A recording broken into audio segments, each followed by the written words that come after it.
Welcome to Backstage Community Forum. My name is Scott, and we are here with Dewey and Keith Carlson, and they are authors of the book. Go ahead and tell us what the book is called. It's called We Walk. We. It's called God, We no. Walk the Twin Cities.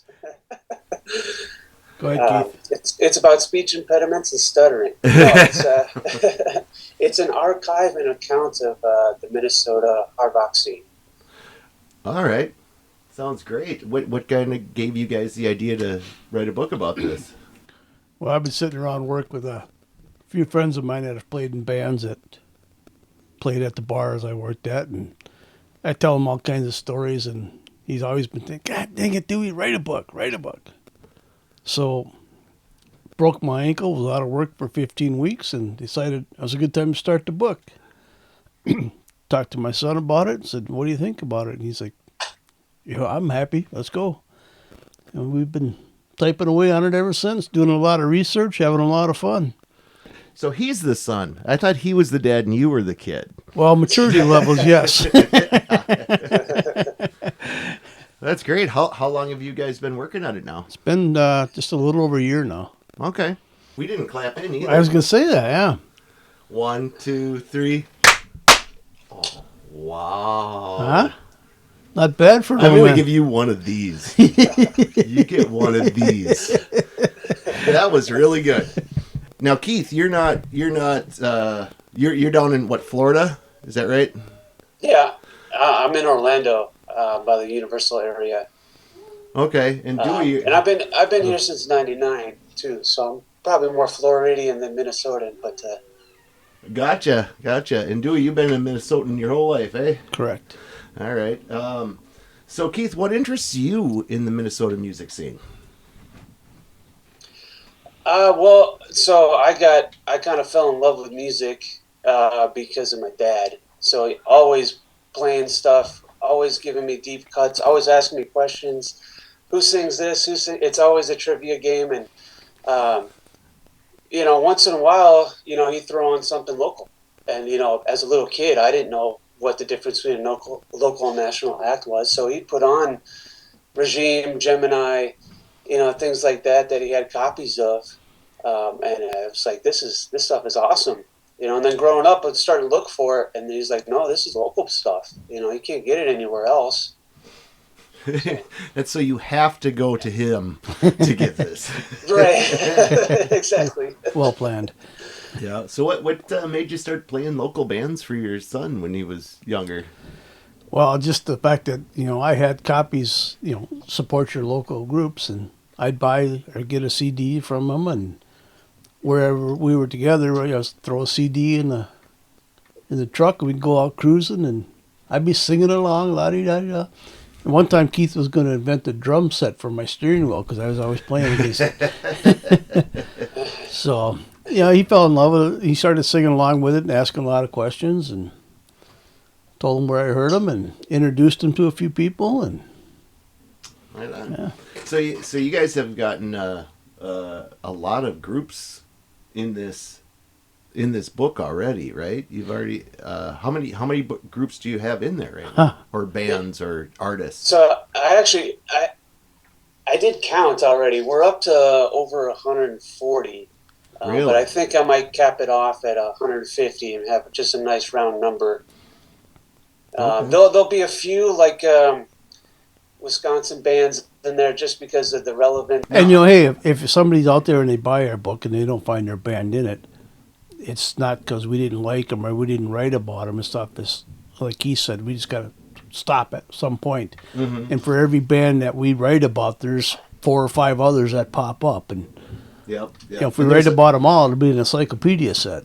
And there's a lot of members that rotate through different bands Oh, yes, too. How did you guys tackle that? Or We mentioned the bands in there, and we put in the family tree of okay. who played who, and also, he played in this band, this band, this band.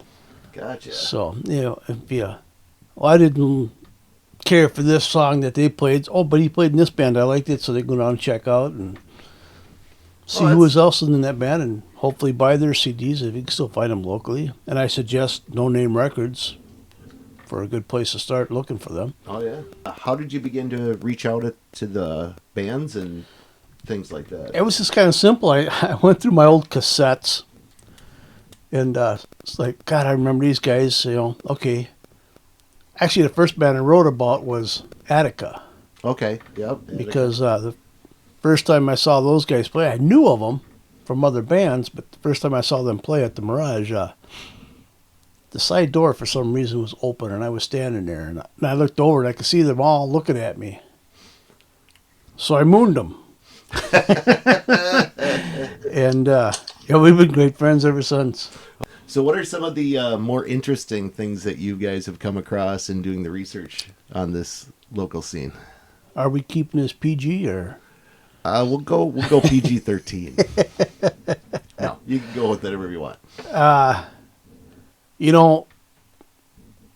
We try to keep it clean,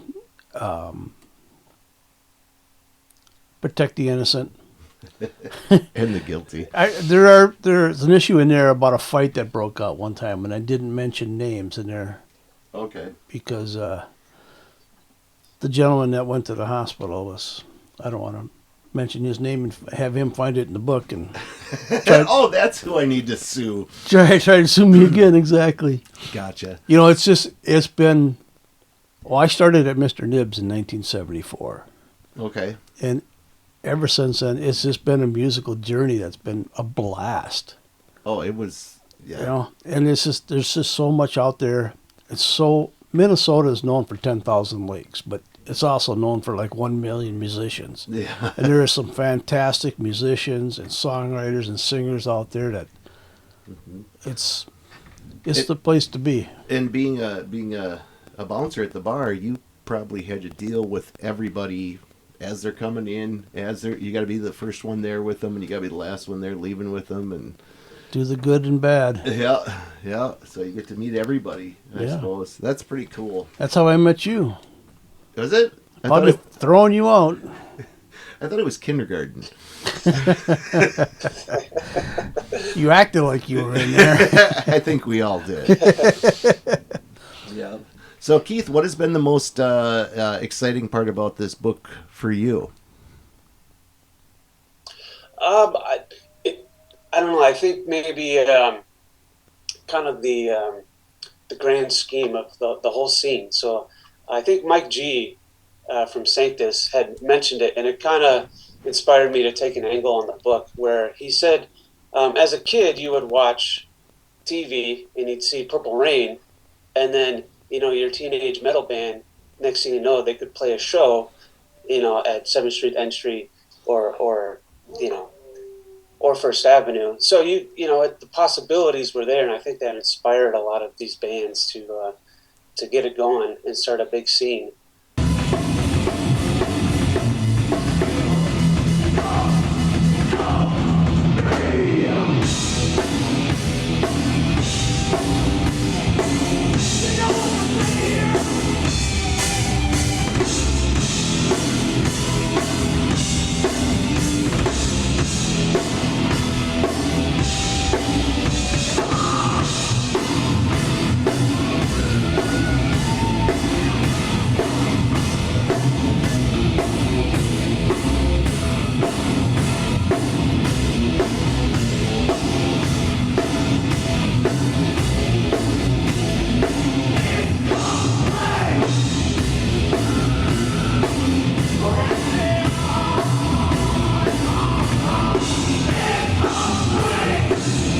So that's what I'm kind of interested in on that angle. Plus, you have your different tribes. You have your hair metal, your thrash metal, and then your alternative scene, and then you have your cover bands, and they all kind of like walk between the tribes.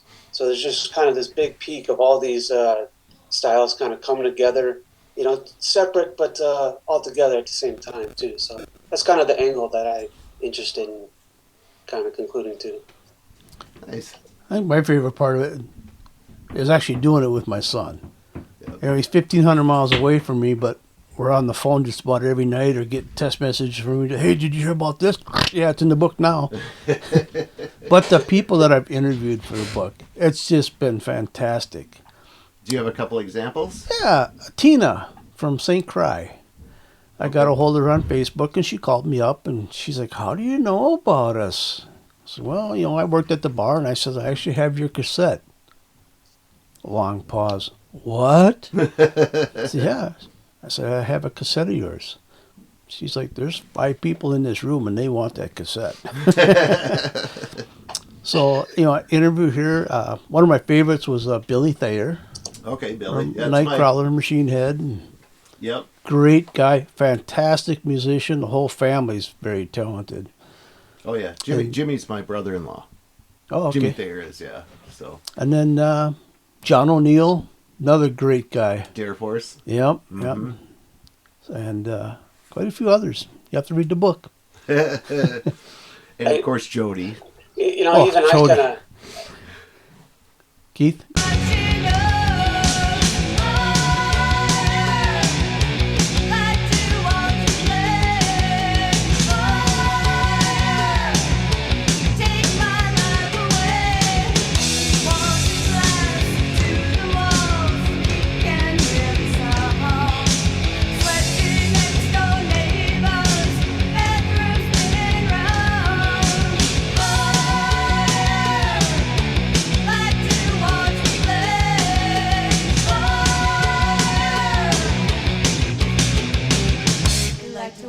Go ahead. I made my dad ask if she had a available daughter. Jody? Yeah, Jody, she's But like... it's funny because I actually interviewed a few people too, and it's kind of awkward for me just because I wasn't really a part of the scene. All the stuff that I know is through internet basically, But a couple people like Don Tinsley from Cromlech. Oh yeah, Don was Yep. really awesome to talk to, and then Mike G too. He's really easy to get a hold of and really easy to talk to. But I let my dad do most of the interviewing. Oh yeah. Yeah, I haven't found a musician that doesn't like talking about themselves. You think you're going to be on the phone for 15, 20 minutes and it's a couple hours long, And then when I was 7, But it's interesting to find out how these people got into music. What made them want to be a guitar player or drummer or whatever. And if they had, music talent in the family to begin with, and support of their parents. So you have to read the book. There's quite a good stories in there. Gotcha. When are you guys projecting that this should hit the shelves? I would hope next summer it'll be in hand, ready to sell. And I'll do that right now. Everybody from ARM, Common World Productions, or Ramsey, Oh, Ramsey's awesome. Quentin, I can't remember the other guy's name, that did our sounds, Kevin. Okay. Great job. Thank you for all the years of music. It was a great time. Thank you in advance. Yep. Ramsey and Quentin put up with a lot from a lot of bands, including myself. Yeah. And so, but we got along really well with those guys. Ramsey was the guy that could do the sound in that room. Yeah. And Quentin, he had the lights. Yep. So. We could go down Mirage stories. All night long, We're going to save that for another time, and we'll do that with, like, Quentin. Yeah. Or we could do this with Quentin, like this. Yeah, we could, yeah. If you don't mind coming over in this, we'll No? give it a shot. So, yeah. So, what's your biggest pull away from this, Keith? What's the biggest thing that you've, like, learned from all this stuff? Oh, that this music scene's probably never going to happen again. I think it's a very cool and unique period of time where just all the stars aligned, and then, a good, like, solid 10 to 15 years that just, made everything kind of gel together nicely. I agree with that. Yeah, it was a great time to be a fan and a musician. It was, or to work in a bar, or to work in a record store, or to work in, a head shop, any of that stuff. Those were great times. They really were. Yeah, and no matter what bar you're at, if you're at Ryan's, you're at Iron Horse, you're at the Mirage, wherever. Mm-hmm. There's so many venues out there at the time that it was just great to get out there and play. Lucky for you guys, I don't play any instruments. I heard you're an amazing kazooist. Well, yeah. But it's been a lot of fun, and digging up the history of a lot of people and writing about them and get to knowing all these people again. Yeah. And so there's times where, like, I've never met these guys personally, but I talked to them for 3 hours on the phone. You know? And then all of a sudden you realize, I do know them, and I owe them money. So we're just... Yeah, right. Cut it off. Hey, and if there's anybody out there that has a keyboard that knows how to spell, I need one. I need somebody that has a dryer that doesn't shrink their clothes. Yeah. So, Yeah. Yeah. So, so what's kind of next? What do you guys got going on over the course of? So you're looking at potentially next summer is the release. Keith, will you be up here for that release? I would hope to. I mean, if we are, definitely have it finished and wrapped up by then to do something fun and maybe put together a show or some kind of signing or some kind of event, maybe a band or two. I don't know how ambitious I'm getting, but that'd be ideal. Well, with the two of us, we can kind of set up anything. So, Well, it's been discussed with Danny from Nomne Records if we had an autograph session there at the store that maybe they could bring in a band. okay. And we could do one there. And for some of you people know that Scott and I have done a couple Mirage reunion shows, and we would really like to have a third one, big show, with this book signing event all at the same time. And I mean, our other two shows were very successful, great time, but I've probably met 1,000 more people since then. Yep. So our third show. Oh yeah. Well, see, so first one was it was called High Five at the time, right? No, Prime Time at the time. And that had Hurricane Alice, right? Hurricane Alice, Attica, Breathing Sand. Oh, Breathing Sand, Kenner. Yep. Gotcha. Kenner, great guy. And then the second one was Snafu, and we went on at like 8 because Rick had to get over to another gig. And then we had... Sanctus? No, it was Zed Leplin, then Sanctus, and then Rock Gods. Rock Gods, yeah. Rock Gods, yeah. So that was a long night. I was getting pooped. I was pooped when we got there. Oh, that was man. so much just getting that together. And I'll go on record. I was up at the end of the night talking with everybody and not really paying attention that everybody that helped me is standing alongside of me. And a big shout out to Scott and his wife Ty for their help. I didn't thank you that night. I just wanted to go home and go to bed. But I couldn't have done it without you guys. Yeah, well, it was a lot of fun. I was really happy that Sanctus got together and played. Those guys are so great. You know what I mean? It's like they don't play for like 15 years, and they're like they just they sound even better than they did before. You know? Well, how long ago was that show? 2016.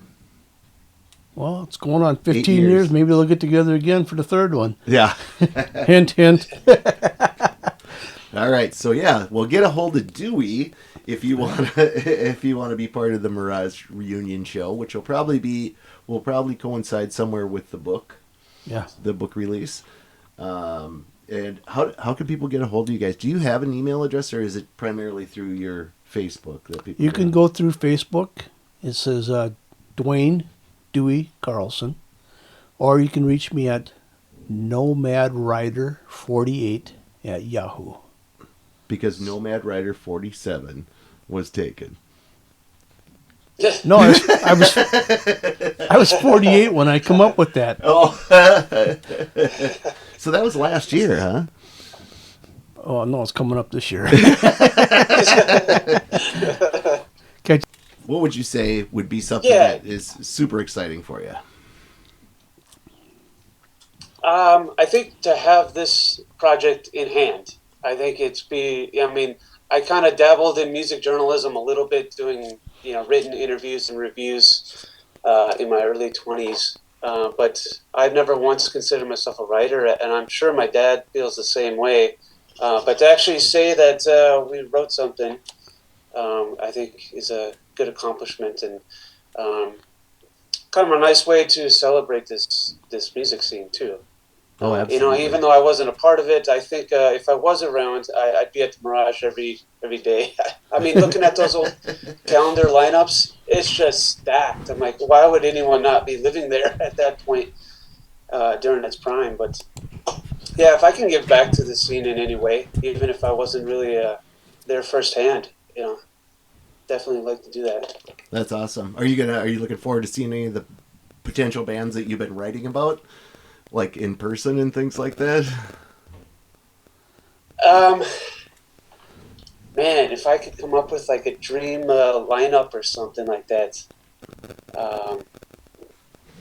I don't know. I'm a little all over the place because I do like your King's Machines and your Geminis, but then I also like your Power Mads, and I like your Power Mads, Porcelain Gods, and your Porcelain God. Yep. This would be really. So Porcelain God is this guy right here. What is that? That's the Regime demo. Oh wow! I've never spent.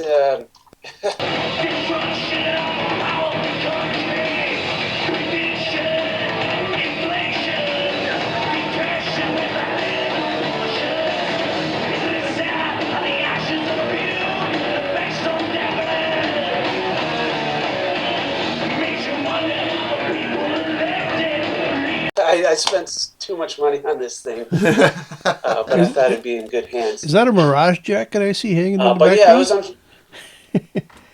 Yeah, that's your old sweatshirt from the Mirage, and then that's from the News Fest in 2007 for the Regime reunion. Cool. Nice. But unfortunately, I wasn't able to see them. But well, it doesn't take a whole lot of pressure to get some of these bands to get back together. It's kind of like, hey, would you like to do a show? Oh, yeah, that's cool. Let's get back together. Everybody misses it, and everybody loves it. So I've asked everybody that I interviewed, I said, if you had known today what you didn't know then, would you do it all over again? Hell yes. In mine, not only doing accomplishment, something with my son, I'm going to be an author. But I think my biggest kick is going to be watching the people react to the stories I write about them. We're really looking forward. Can you go through what the name of the book is again? Because it's like 14 words or something. Sure. Well, it's called We Rock the Twin Cities. Oh, okay. And then there's a subtitle that says an archive and account of Minnesota hard rock. But that's just so people know what they're reading. But the title is We Rock the Twin Cities. Oh, nice. And I can wrap my brain around that one. And that's exactly what it is. Because if you look, there's We Rock the Mirage, We Rock the Iron, or I Rock the Mirage, I Rock the Iron Horse, I Rocked Ryan's. So we decided we were going to go with I Rock the Twin Cities, but that just sounds like one person and one band. So we went with We Rock the Twin Cities. So it's more of a community. That's great. I love it. Support your local musicians. All right. Well, I want to thank both you guys for been an honor coming over, and we did have the previous interview that we did that I will be taking pieces from and putting together with this one. But I think everybody will be excited to see the book. I know that you're going to have a lot of people that are getting it just to look through to find their name there. You know what I mean? So it's like, see, show their kids. It's like, see, I was important at one point in time. I was important. So. Yeah. And we apologize in ahead if we put some wrong information in there. It's just research that we've done and interviews with other people. Some of it's hearsay, but it sounded good, so we wrote about it. Yeah. And now that you've gotten through all the stumbling blocks of the first book and you're getting there towards the end of that, making a second, like a follow-up, an abridged version, whatever, is going to probably be a heck of a lot easier. You're already going to have the templates and everything that you've been working with. So I've already got plans in the back of my head for that. Nice, part 2. the rap years. Get the phone About call. that. Well, I want to thank you for coming in, Dewey. It's Thank always you, a Scott. pleasure to be around you. Keith, it's great to see you in person and live and instead of on the phone. And so this has been a really fun Absolutely. time. Yeah, so I want to thank both of you guys for coming in. We look Thank you. forward to seeing the book, We Rocked the Twin Cities, Yeah. coming out sometime in 2025. Yep. All right. Thanks a lot, guys. Thanks, Keith. Talk to you Thanks, Scott. soon. At one point in time, there was a drive-by shooting that happened. Who was playing that night? That night happened to be Firehouse. Firehouse, the band. Don't Treat Me Bad. Correct. Okay. Yep. Yep. Okay. A young gentleman left the club and was walking to his vehicle and got caught in crossfire of a couple of gang members. Okay. Did they ever catch the people? Yes, they did. Okay. All right. He's still serving time. Okay. All right. Gentleman's name was Troy Quigley. His brother Todd come running back into the bar and said his brother was hurt. And I took off running in that direction and met up with another gentleman whose name was Charlie Daniels, a road crew member for the group Firehouse. Him and I went over there and proceeded to do CPR until we couldn't save him any longer. Yeah.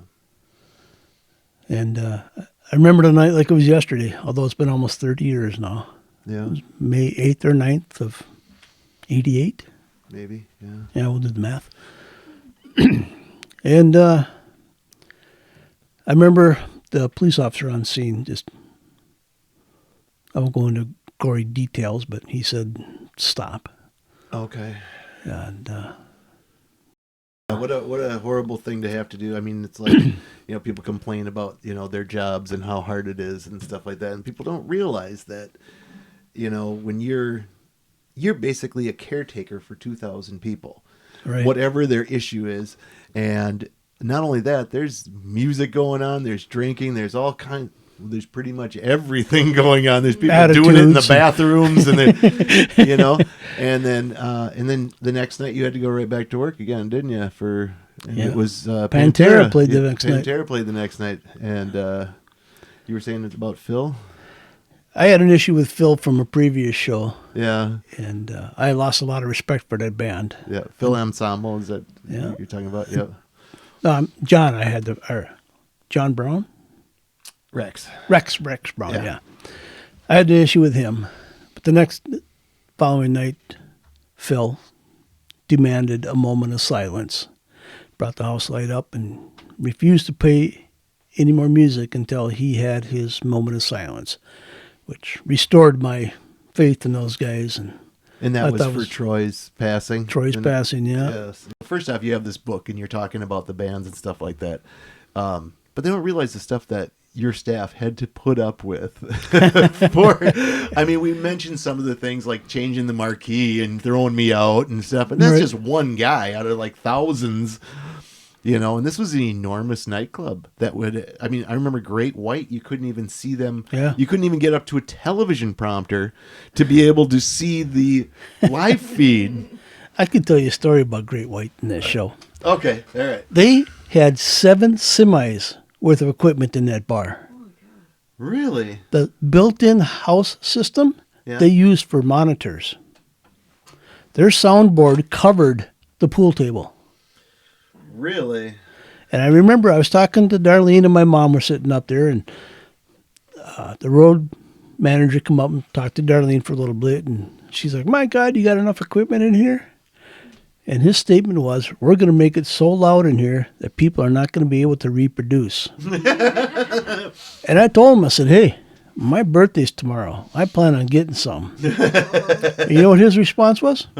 Wear a cup. Wow.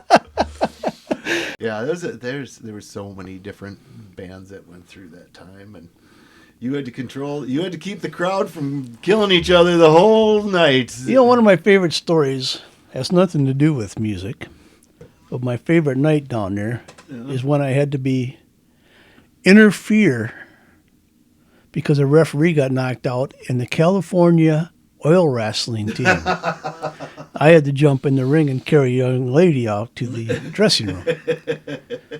The best time I had getting my ass kicked. They had mud wrestling there too? Oil wrestling. Oil wrestling. Yep. I'm sorry, there's a difference? Yeah. One's dirtier. One, yeah.